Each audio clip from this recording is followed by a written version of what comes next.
Hello and welcome to one of my other model aircraft videos. In today's video we are going to unbox the T-Rex 500X Dominator. This is the second helicopter of this version that I've had and my third Align helicopter overall. So let's just open the box and see what's in it. And over the coming days and weeks I will be building a helicopter. So every stage of the way will be shared on this YouTube channel.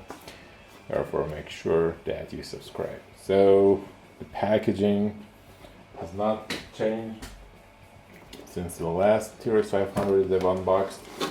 This is the frame set, so it's a kit obviously.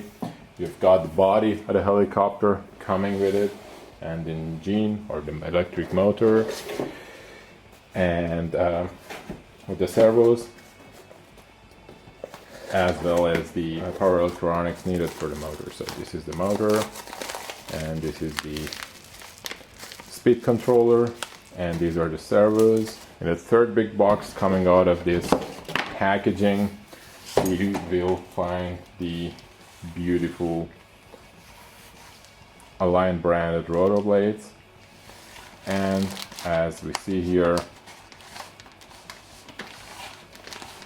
the tail kit. So let's get it out. I will put this big box aside for a second and we'll line up everything that came in it in front of the camera so that you have an overview. Again, the motor, electric motor. It's pretty big, right? And speed controller. The Align branded servos. Let's get one of them out at least. They're new compared to the last T-Rex 500 that I built. So this one's also good here. And most important of all, the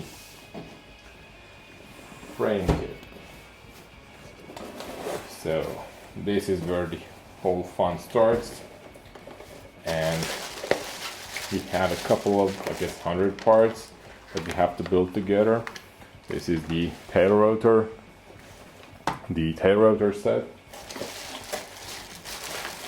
and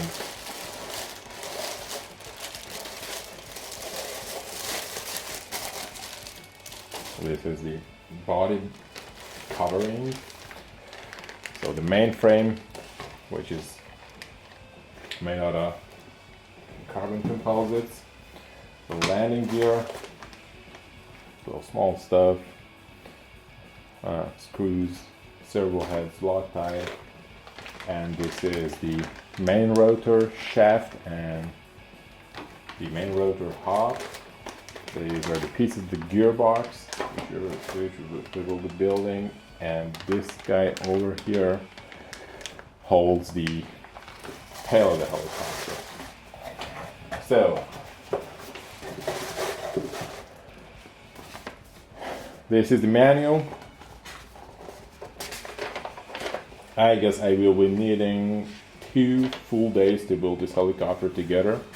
To build it, you need of course a transmitter and a receiver. In this case I'm going to use a very high-end receiver and transmitter from Yeti. In my last helicopter I had a Futaba, which also worked great.